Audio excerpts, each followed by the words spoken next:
Good morning, everybody. My name is Mike at Filmboy24, and today we're breaking it down. Well, not literally, and we're not hopefully going to break anything, but we are going to take an in-depth look at a really old, but really good Bell Howell 70DL 16mm movie camera.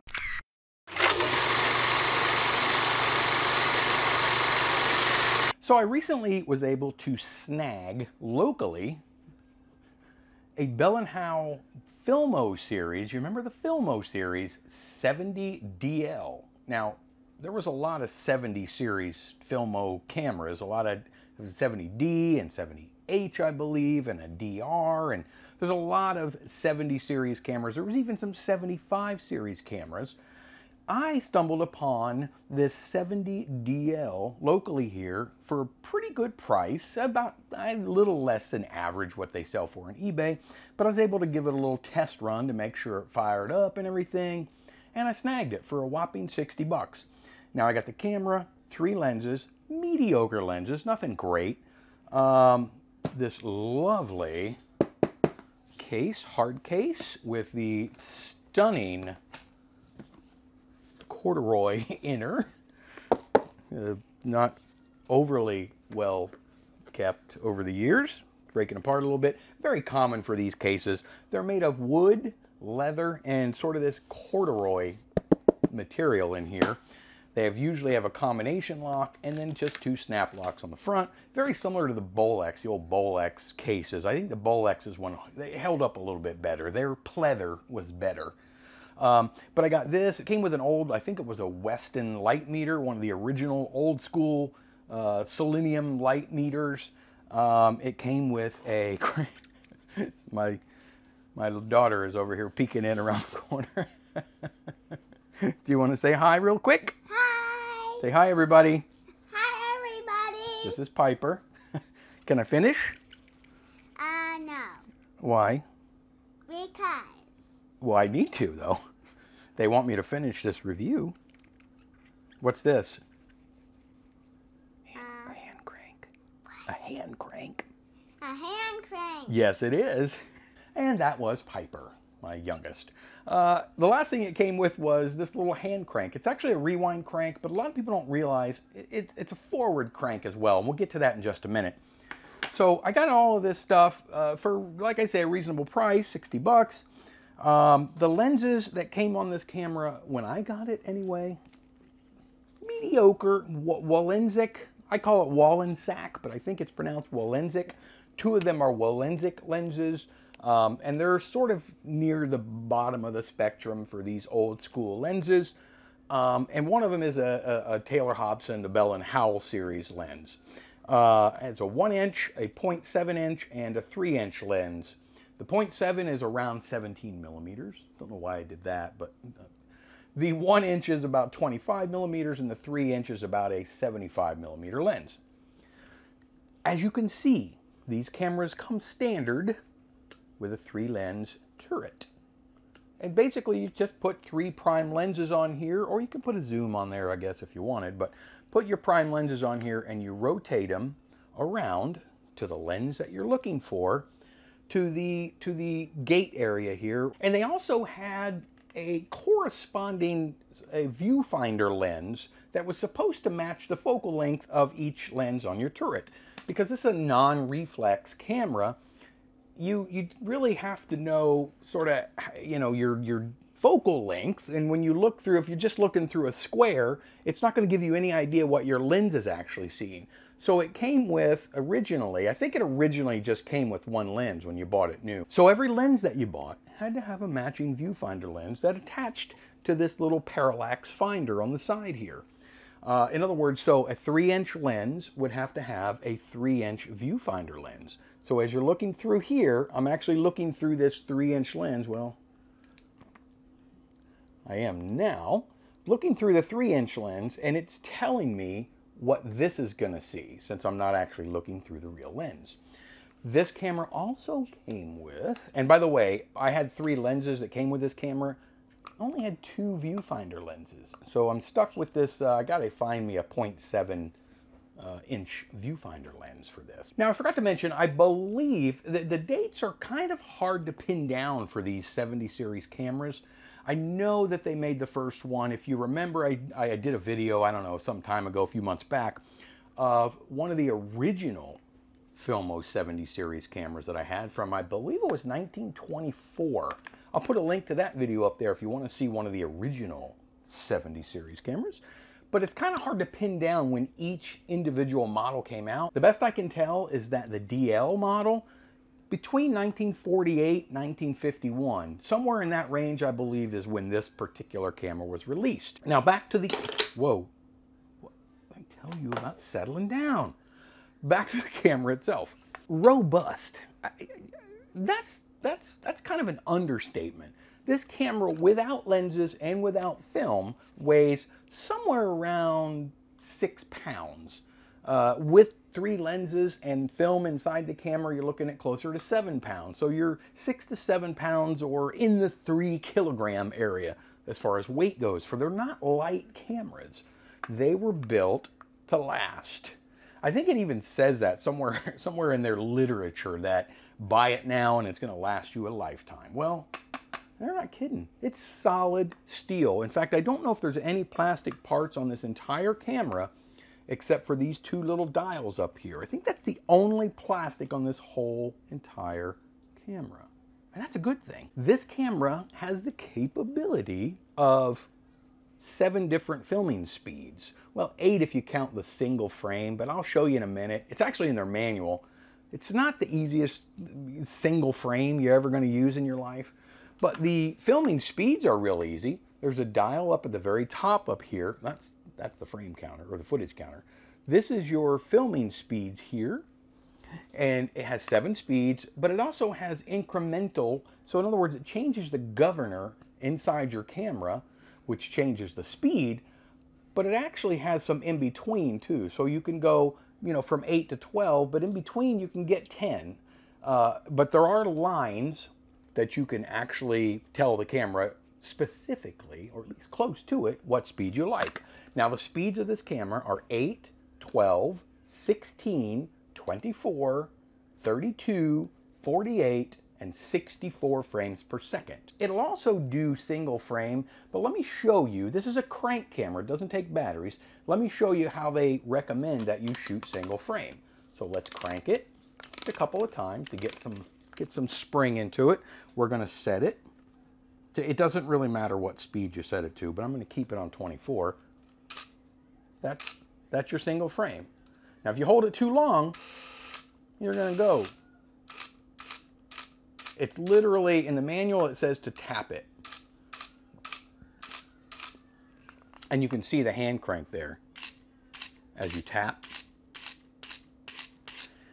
Not the most practical way to shoot single frame 16 millimeter. If you had to and you were in a pinch, yeah, I guess you could. I can't see a scenario where I would use that. Anyway, a full wind, just like I was showing you here, a full wind of the camera will run about 22 feet of film.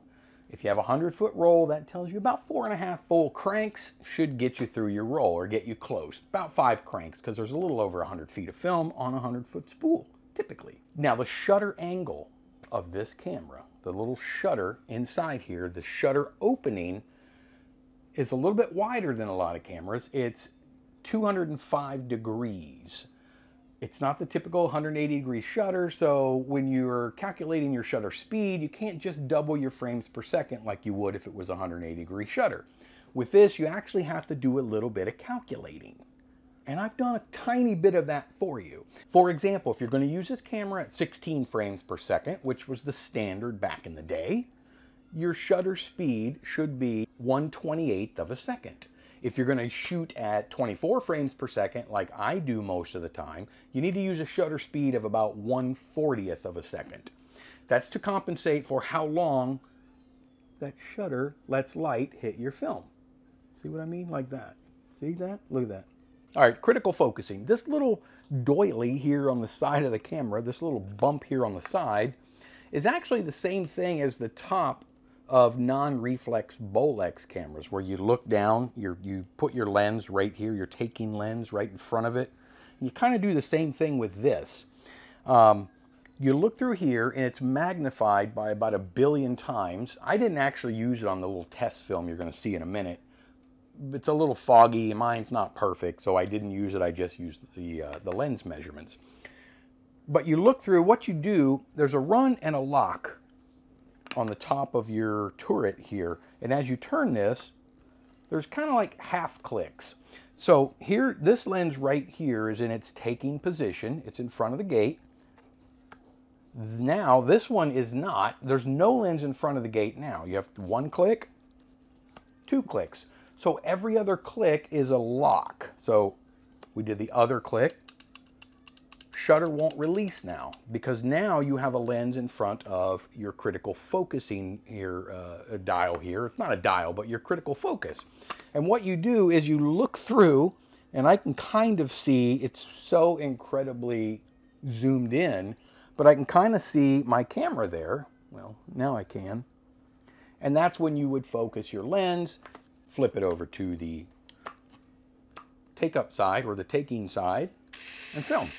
Now you know your lens is in focus. If you need to get that critical about your focusing, you can do that right here. Now, like I mentioned earlier, these cameras are not reflex, so they come with what's called a parallax finder. And it's just a tube that's mounted to the side of the camera with these 3 lenses that should match the 3 lenses here. They're mini lenses, basically. And parallax just means that it runs parallel to the lenses. So when the lens is looking infinity, this can almost be equally parallel to the lens. Now, if you're going to focus in on something that's 2 feet away, well, you're going to miss it. So what they did is pretty ingenious, actually, is on the back here, they put an adjuster dial. And it says anywhere from, it looks like 3 feet all the way to infinity. And as you turn this dial, what it does is it actually takes this parallax, I'll do it this way so it's more exaggerated, and it moves it in and out this way. So at infinity, it's almost straight in line with the lens. As you move closer into your subject, you move this back dial, and it moves your parallax this way, so that your framing is a little more precise. That's all there is to it. It has a standard footage counter right here. It is a manual one, so you have to set it when you load the camera. You just twist this dial up here. It's got the knurling on it, so you kind of just push and twist. You go counterclockwise, so we'll set it to 0. Boom. Run your camera till it's at whatever, 106, something like that. There's usually about 106 feet of film on a 100-foot roll, unless you spool it down yourself. Then there's only 100. This camera also has the basic 1/4-20 tripod slot right on the bottom there, the little port there. The only other thing I want to mention is the inside. To open, and the best way to remember this is these things turn opposite of each other. This is the film chamber here. The top part here is lefty-loosey, righty-tighty. Righty-tighty to lock it in. Lefty-loosey this way. It's opposite on the bottom. So, but as long as you remember that, you can do it blindfolded. Righty-tighty, lefty-loosey. And they both turn in unison. Watch this. Wah, wah. See there? Take the film chamber door right off, and there is the inside of your Filmo. Now, all of them are very similar. All these 70 series Filmo cameras, very similar. In fact, this one, which was made sometime around 1950, is really similar to the one that I did a video on that was made in 1924. There really isn't a whole lot of different. You have your little pressure plate arm here that slides back to allow you to load your film. It has your little film guide shoes, the top and the bottom here, your gate, and you simply form a tiny little loop on the top and the bottom, and Piper's back. I'm just going to the bathroom. I will say this, in my opinion, this is one of the absolute easiest cameras, this model type camera, one of the easiest cameras to load. There's not a whole lot to it. In fact, I could probably show you real quick. Let me move this stuff out of the way and we'll load it really quick. Okay, everything moved out of the way. What you need is your daylight spool take-up side, and then you need your fresh film. Now, this is not fresh film. It's just a junk roll. It's what I use for practice on a lot of things. So what you do, camera facing left, and your film, now this is going to be kind of in reverse, I think, because I'm facing the, you know, when you're looking at your new film, it comes off in the 9, the number 9 direction. Pull off, I don't know, about 18 inches of film, place it into the top chamber, like so. You want to pull back right here, see there? You want to open up your gate. You want to loop your film around the roller, just like so, till it catches one of the little sprockets. The perfs catch the sprocket.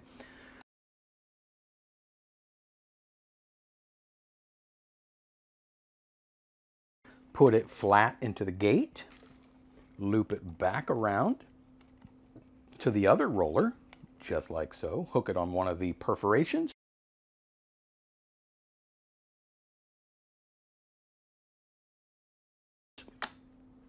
Close it up. You have your other side here. You want to put it down into your take-up reel. Spool it on. This is so easy. I mean, it's literally like, once you do it a couple of times, it's like less than a minute and your camera's loaded. Pop that take-up spool down and you're loaded. And you want to leave roughly a 1/4 of an inch on the top and bottom of your loops. And you want to have a nice little loop. If you're not sure, it's about a, well, I got fat little fingers, but it's about a pinky inside there to form the loop. They should be similar in size to one another. And then you can see there? That's what you should get. Just like so. Now the last thing I want to show you really quick before we wrap up and I show you the film that I shot with this camera is this little crank. Now to a lot of people this is just a rewind crank. Well, what's a rewind crank? Well, I'm going to tell you if you just give me a second. Whew. A rewind crank allows you to do mainly like double exposure, lap dissolves, fade ins and fade out, stuff like that. It allows you to rewind a portion of your film and reshoot it. You don't want to do too much film though. You don't. Let me show you what I'm talking about. So what you do with this kind of camera, you have to have a little bit of crank in your camera. So we'll crank it up a little. You put your rewind knob in, or your wind knob, or your crank handle, or your rewind handle, whatever you call it. Every complete turn of your handle is 20 frames of film. 20 frames of film is about 6 inches. So they don't recommend that you do much more than about 1 foot of film, so 2 full backwind cranks. And the reason is your film, your top spool isn't going to take that back up. Your feed spool doesn't turn when you turn this. It's just pulling that film backwards again. So your film's just going to bunch up inside there if you keep cranking it. So I wouldn't go more than 1 to 2 turns, but it's perfect for like a fade in or a dissolve. Absolutely perfect for dissolves. So the way you do it is this handle is going to turn clockwise. If I push this in, watch this. Turns clockwise. This is where your motor goes to if you were going to add a motor to this camera. So it's just the drive gear right there. So what you want to do is you want to hang on to the handle the best you can. It's not real easy, actually. So you got to hang on to the handle, push this in, and you maybe can push the run lock in. Now the camera is running. We're not letting it run. And then you want to crank it backwards. 1, 2. 2 cranks. Ugh. And then you want to pull that pin back out. That releases your shutter again. It locks it back in. Now we've rewound the film 2 times. And you can see it's hard to see, but there's slack now around the top roller, which isn't a big deal as long as you're still closed up. I'm only opening it to show you. So now when we push the shutter release again, it's going to catch it back up. See, it's stopping and it caught it back up. So now we're good again. So let's do that with this open so you can see exactly what I'm talking about. All right, here we go. We're going to try to do this. It's tough to hold on to this handle. Okay, now we're good. Now I'm going to back crank it 2 complete turns. I'm going to try to do it. It's fighting against you the whole time. So can you see the film turning? There's 1 and there's 2. You see what it's doing to the film, right? That's why you don't want to do more than 2 turns. And then I'm going to try and pull that pin back out. There. I pulled the run lock switch back out to lock it back down steady again. Now this is not going to pop out like it is when the camera's open with the door on. Once again, we rewound it about a foot, and once we start it, you'll see this roller will kind of go slow until it catches up. See there? Once it catches up, you're good again. It tightens up the slack, and now you're going again. So what you did is you just re-exposed that 1 foot of film. That's all. This hand crank can also be used to run your camera. Now, in order to show you this, I have to actually run this down. This can be used as your motor. These cameras have governors in them, so if I set this at 24 frames per second, as long as I can keep spinning at a decent rate, it's going to stay at whatever speed the dial is set at. Let me show you what I mean. Okay, it's completely run down now, so nothing works. There's no step in my spring. There's no spring in my step. So we put the crank in, and you have to start, boom, the shutter release and lock it in place. Now, if you're able to do this, it's tricky. They're not the most ergonomic cameras in the world, but I'm going to show you. Now I'm running the camera. Let me show you what it's doing on the inside. And it's hard, they're hard to keep up with. It's hard to get it to 24 frames per second. See there? I'm hand cranking this bad boy. That's how I roll. Roll? Yeah, roll. Pretty nifty little tool if you're out and about and, you know, I don't know if you're get tired of cranking, or I don't know. I don't know why you would need it other than, I don't know, it'd be kind of neat for some cool effects, I guess. Different variable speeds or something like that. Or just to be able to say you did it. Maybe I'll do that. They do have one last thing I want to tell you. There's 5 places to oil these cameras. And Bell & Howell has always recommended that you oil them about every 500 or 600 feet of film. You put maybe 1 drop, maybe 2 tops. There's 4 places on the inside. Let me show you really quick what they are. I'm going to pop this film out. By the way, the film's really easy to get out mid-roll. You always want to do this in the dark, by the way. Take the film out. I'm telling you, it's one of the easiest cameras in the world to load. All right, there's 4, and they're clearly marked. Now, I think in the older model, that 1924 camera I have, I don't know if it actually says oil, but there's little openings. On this one, and a lot of the newer-ish 50s, 60s models, it actually says oil in 4 little spots on the inside of the camera. I'll show you a little diagram, as you can see now. The 5th spot that you want to make sure you oil, which I did when I got this one because it was a little screechy, is right there, smack dab in the center. Now, I'll do a little close-up so I don't have to take all the lenses off, but that's a pin in the center. Pull the pin, a couple drops of oil, put the pin back in, runs like a Pinto. Yeah, they're not overly quiet. Well, that's it. That's the breakdown I have for you for this beautiful little heavy-duty camera. I took a roll of, right here, 7201 50D. It's a Vision 2. This film was manufactured in 2009, this particular roll. I have an abundance of this film, so it's good for testing. Put it in this camera.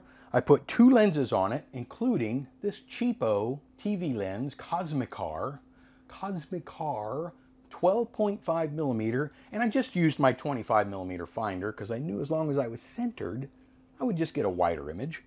And I used my 25mm lens. So 25mm and 12.5mm. Took it out in the backyard. Just got my normal boring stuff. So I'm not going to bore you with all of it. I'm just going to show you some of what I got with this. Wanted to make sure it was going to work. Wanted to make sure the lenses would look at least acceptable. Here's what I got.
Now, if you've watched my channel for any length of time at all, you know that my results are going to be about like that. Pretty much anything I do, I get about that kind of result.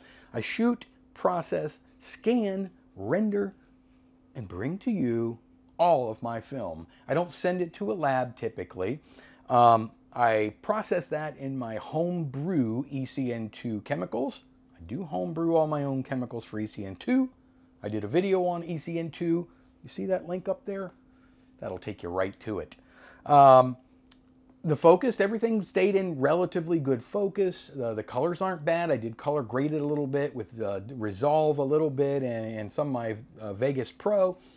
I stabilized the footage the best I could in Resolve. Overall, you know, I'm pretty happy. It's you know, I know I got the flickering and the little inconsistencies with the processing, but that's what you get when you home develop. I love this camera overall.